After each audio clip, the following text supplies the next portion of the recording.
Bom dia, boa tarde, boa noite. Seja bem-vindo ao nosso canal e falaremos da questão do trabalho e da alienação.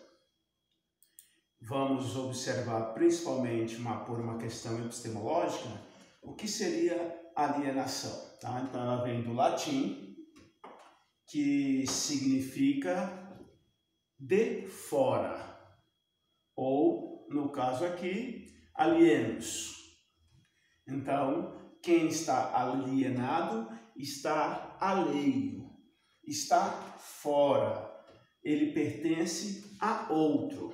Em psicologia, às vezes coloca uma questão teórica como estado de loucura. Tá? Então, a questão de estar alheio às coisas é exatamente você não conhecer, você não reconhecer o motivo real, tá? O real motivo de alguma coisa, de um ponto, de um princípio.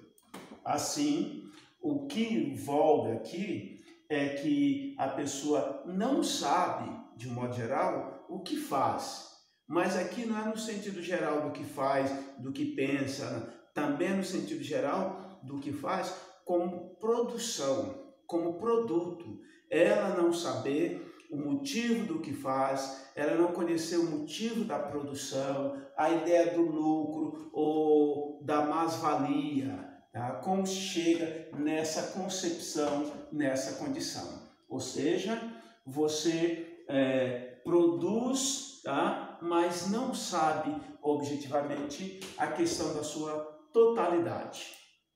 Assim, tá? O trabalho como definição para o nosso senso comum, então, trabalho é uma atividade física e mental que uma pessoa faz por um motivo de uma remuneração ou não, porque nem todo trabalho exige, se cobra, se faz por uma questão financeira, tá? Portanto, você cria bens pelo trabalho, você produz algo também pelo trabalho.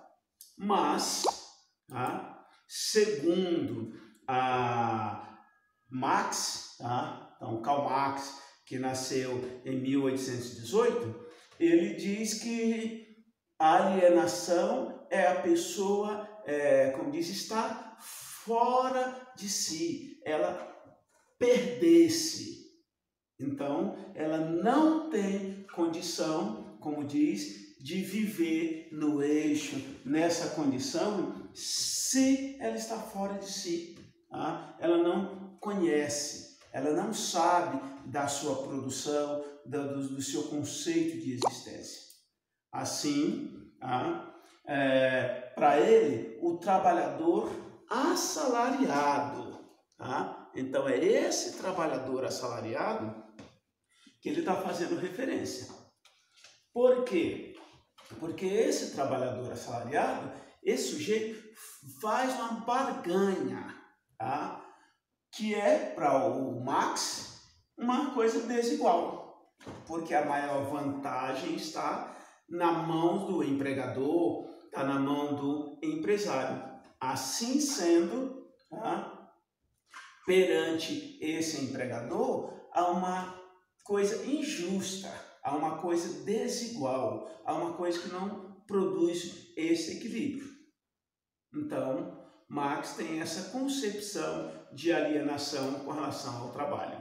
Tá? E claro, tá?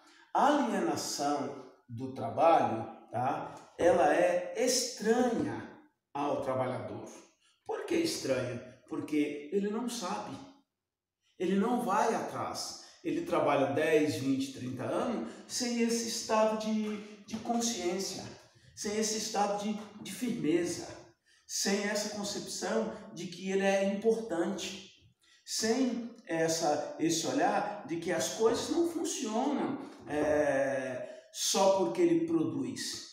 Funcionar melhor se ele souber por que ele produz. Se ele souber da utilidade de cada ferramenta, do lucro, da mais-valia. Portanto, ele não se apropria, ele não tem posse, ele não conquista, tá? Porque ele não tem a ideia de sustentação da sua qualidade de vida. Portanto, ele não sabe exatamente, analiticamente, o que é produzido. Assim, nós temos, ainda na linha marxista, tá? Que nós temos o trabalho que deixa esse indivíduo, tá? Que se desumaniza. Desumaniza aqui, ele quer dizer no sentido de autômato, ou seja, imita o comportamento humano. Numa contraposição de quê? De que não há uma autorrealização. Se trabalha 10, 20, 30 anos, se produz, se sobrevive, se ganha um salário, mas você não tem essa autorrealização. Você se desumaniza a cada ponto ideológico. Por isso, e muito claramente dizendo, tá? A sua alienação atinge a sua própria vontade. Ela limita. Ela é uma região limítrofe de que você tem essa questão da vontade e da sua alienação. A soma disso, claro, ele é muito firme quando se diz que ele é um processo de escravidão. Aqui não é escravidão no sentido da antiguidade, porque na antiguidade o ser escravo era simples. Você era escravo de guerra, porque se entregou e foi conquistado, ou você era escravo de dívida. Você estava devendo, não pôde pagar, se torna uma escravidão. Aqui, nesse caso, ele quer dizer que o trabalho, ele te sustenta, mas ele não te liberta. O trabalho, ele é tua regra e é uma escravidão do tempo. Você vai ficar das 7 da manhã às 7 da noite trabalhando. Então você não está baseado na sua própria vontade. Tá? E nós temos um pensamento de fechamento aqui nesse primeiro momento, é bem simples. O fechamento é que o trabalho produz desigualdades. Em que condição esse trabalho produz desigualdade? Porque a cada coisa que você produz, eu ganho 5. E você ganha 1. Quando você produzir 10, você ganhou 2 e eu ganhei 8. E assim sucessivamente. Então, essa desigualdade aqui é uma desigualdade material. É uma desigualdade de qualidade de vida. É uma desigualdade de consumo. Por esse motivo óbvio, tá? Você tem aqui o aumento da pobreza. Então, a pobreza fica maior. A pobreza se amplia. E por ela se ampliar, em algum momento vai ter uma luta de classe. Em algum momento vai ter uma rebelião. Em um instante pode ter uma revolução. Revolução que você pode dizer do trabalhador, a revolução que você pode pensar no sentido de rebeldia, eu não vou mais trabalhar, ou apenas uma rebelião no sentido de querer agora não desigualdade, não querer pobreza, mas querer o quê? Igualdade de comportamento, de qualidade de vida, de ter no mínimo para se sustentar. E hoje? Hoje isso reaparece de um modo de uma evolução, não foi da noite para o dia. Você pode ter hoje a questão de um trabalho formal, com carteira assinada, com 13º, com férias remunerada, participação dos lucros, todo esse conjunto você pode ter. Mas também você pode ter aqui essa questão da economia do trabalhador informal. que alguns podem querer ratificar de trabalhador porque não tem carteira assinada, de trabalhador que não tem direito às férias, de trabalhador que pejorativamente se chama de camelô, tá?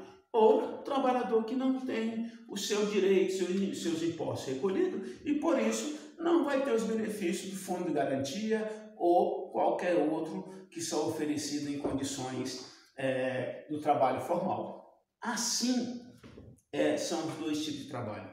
Claro que existem outros modos de trabalho, outros tipos de trabalho, tá? Que é um trabalho assalariado, o trabalho voluntariado, o trabalho de autônomos. Tá? Em que sentido aqui autônomo é informal? Não, o autônomo pode ser uma pessoa que montou um escritório e autônomo, ou seja, não tem patrão, entre aspas.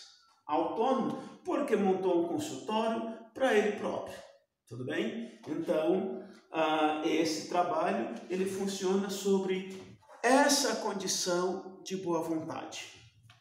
E, claro, as pessoas escolhem o seu tipo de trabalho, mas ela, acima de tudo, ela não pode escolher o tipo de alienação.